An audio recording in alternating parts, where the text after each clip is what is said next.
So in the story so far, we've discovered that Ellie Mae has appeared possessed or something in the evening. And we're not quite sure what's going on, but she says she can't remember anything. But in order for the children to stop her walking around the room all scared, in order for her to stop walking around the room and scaring the other children, they had to get her down to the floor and they grabbed her neck. So they're in trouble, the other teachers, for doing this. Chapter 23. Thursday. Ellie Mae appeared at breakfast, smiling wanly and saying she was feeling much better. Fliss watched her across the dining room and wondered if she remembered anything at all about last night. From the way she was behaving, it seemed she did not. Practically everybody had heard something of the disturbance, even the boys on the first floor, and the talk over breakfast was mostly about sleepwalking. Fliss had told Mary that Ellie Mae had been found on the top landing sleepwalking and had reacted badly to being woken up. Trot and Gary, she said, were in trouble because they had done the walking. When Mary asked what the boys were doing on the top landing in the first place, she said they'd seen Ellie Mae pass their floor and followed her up. It didn't sound too convincing to Fliss, but it had got around. Trot and Gary had been interviewed by Mrs. Evans before breakfast. When Trot started to tell her what he saw as he reached for the door to pull it closed, she cut him off, saying, "The door opens outwards, David, and anyway, it was locked." And when Gary said there was a vampire in the hotel, she told him not to be so stupid. "If I catch you spreading that story among the other children on the top floor because they were worried about Ellie Mae, there was absolutely no need for you to worry," she told them. "But I can see you were trying to be helpful, so we'll say no more about it." In spite of the midnight rumpus and against all the odds, the four found themselves back in favour, free to join in the day's activities. It was to be a busy day, and Fliss hoped this might help her to forget the horrors of the night. This morning they were taking the coach 6 miles to Robin Hood's Bay, where, according to Mr. Hepworth, there was a good beach and quaint, narrow streets. At 12 o'clock, they would return to Whitby for a fish and chip lunch on the seafront before being turned loose to do their shopping in the afternoon. Robin Hood's Bay was good. The sun shone all morning, and they ran along the sand and played hide and seek up and down the little streets. By the time they piled back on the coach, everybody had worked up an appetite and fish and chips sounded just right. Back in Whitby, the teachers got the children settled on some benches not far from the jetty, and Mr. Hepworth chose a boy and a girl to go with him to the chippy. Fliss knew he wouldn't pick her, not after last night, and he didn't. He chose John Fellon and Vicky Holmes, and the three of them went across the road and tagged on the back of the queue. Fliss watched. The service was fast, but the queue didn't get any shorter because people kept joining it. She smiled to herself, wondering what the people behind would say when old Hepworth ordered fish and chips 34 times with salt and vinegar. It took them 10 minutes to get served and come staggering back with armful of greasy little packets. Mrs. Evans and Mr. Marriott gave out the portions, and everybody sat in the sunshine, munching, chatting, and throwing scraps to a gang of girls which appeared out of nowhere. Gary looked at Fliss. "Where are you going first when they turn us loose, Fliss?" She shrugged. "I don't know. A gift shop, I suppose. I want to get a pressie for my mum." "I'm not," he told her. "I'm off round that Dracula experience place we saw the other day." Fliss pulled a face. "Haven't you had enough of that sort of thing in real life? I know I have." "No, I know what you mean, but this is different. It's a bit of fun. And anyway, I might find a clue there to the mystery of room 13. "Will you, heck? Anyway, I'm not going. It's the last place I want to be." "You're chicken, that's why." Am I? Chicken of some daft show after what we've seen at the Crow's Nest? You must in." "Okay then, I'll come, and I bet you're more chicken than me. You were scared spitless Tuesday night. I could tell." He scoffed. "You were, you mean?" The argument might have continued forever if Mrs. Evans hadn't called everybody together to speak to them. Fish and chip wrappers had been gathered up and deposited in bins, and the place left tidy as always. Right, this is it, the moment you've all been waiting for. You are free to go off now with your friends and spend what's left of your pocket money. You may go into the shops, or if you must, into amusement arcades, but you must stay on the seafront, on this side of the bridge. The side's open, and we don't expect to see anybody charging along the pavement, shouting. Remember, there are other people here besides yourselves, and they don't want to be shoved into the roadway or deafened by children yelling. And please, her face changed so that she looked to be in great pain. Think before to your parents, but you have to look for them. Off you go then. Fliss felt like slipping away with Lisa to look in the shop windows, but Gary, neither Trot nor Lisa came with them.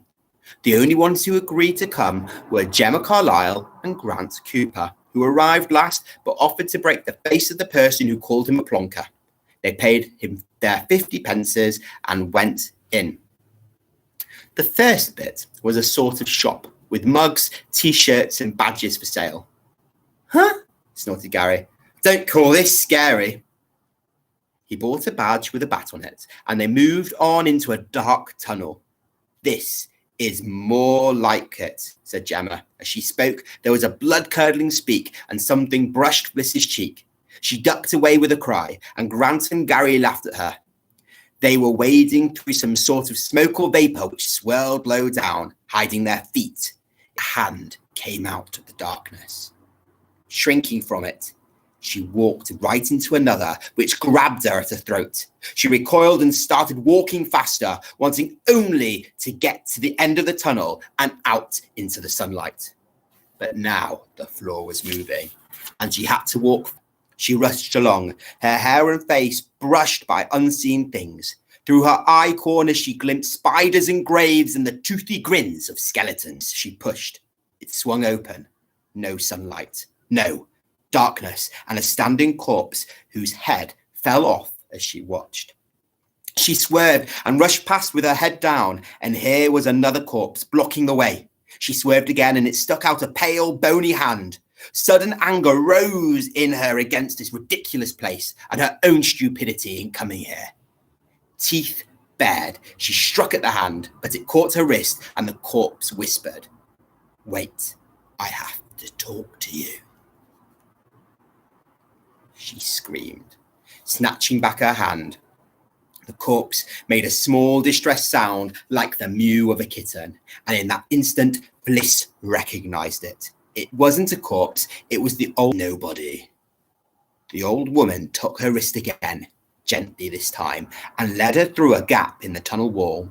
It was dark and cold and seemed to be a sort of storage space with planks and trestles and paint cans and a lot of stuff she couldn't quite make out. There was a musty smell. "Where's this?" She didn't know why she'd allowed herself to be led here. If she'd resisted, there'd have been nothing the old hag could have done about it. "Behind the tunnel," Sal whispered. "In the real world." She chuckled wheezily. "Folks walk through tunnels all their lives, you know. All their lives.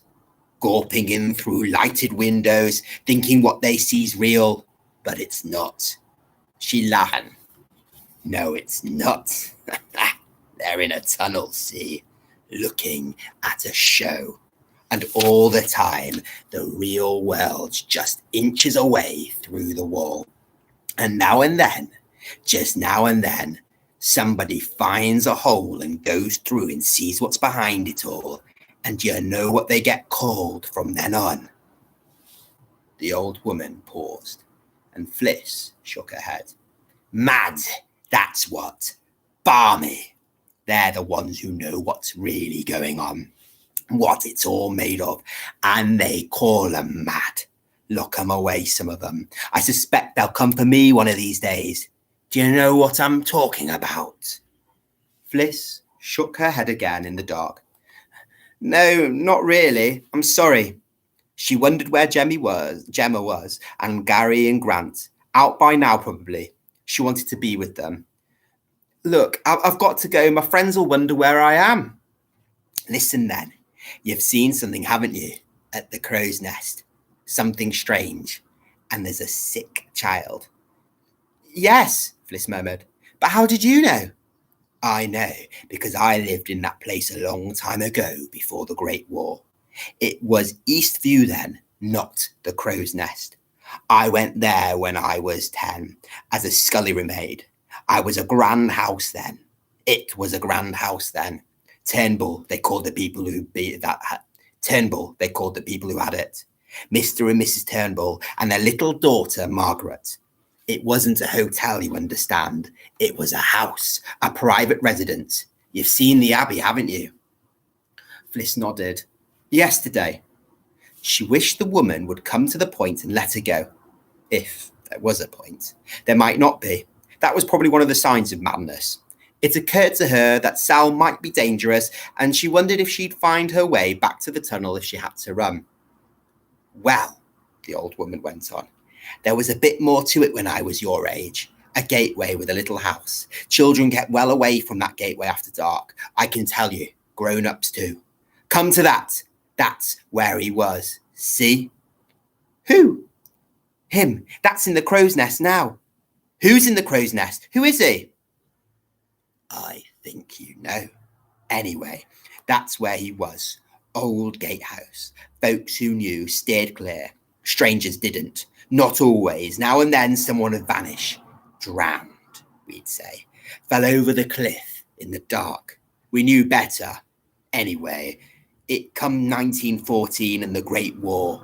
Near Christmas, a German battleship comes and stands off a mile or two and fires on the Coast Guard station.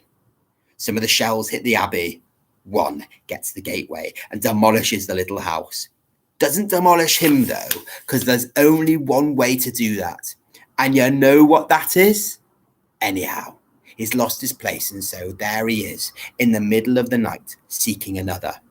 He's got to find it before first light, and you know why? And out of all the houses in the town, he picks Eastview, and that's the end of it. End of it? How do you mean? End of it as a place folks can live in peace. Listen, Margaret Turnbull, little Meg, the apple of her daddy's eye. She falls sick all through that winter, paler and paler, thinner and thinner, calling out in her sleep. Doctors come, specialists, no improvement. Comes a night in early spring and there's ever such a bang and a clatter and they find her at the foot of the stair, unconscious. 7 years old. Doctor says she's been walking in her sleep. Anyway, the little mite recovers, though it's touch and go for a while, and the minute she's strong enough, Master Turnbull sells up and moves on. And we're all let go. Later we hear the child perks up like magic as soon as she's away from the house.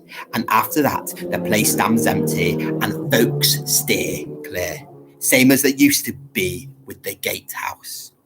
Somebody comes along and buys it eventually, a stranger, but he has no luck and moves out.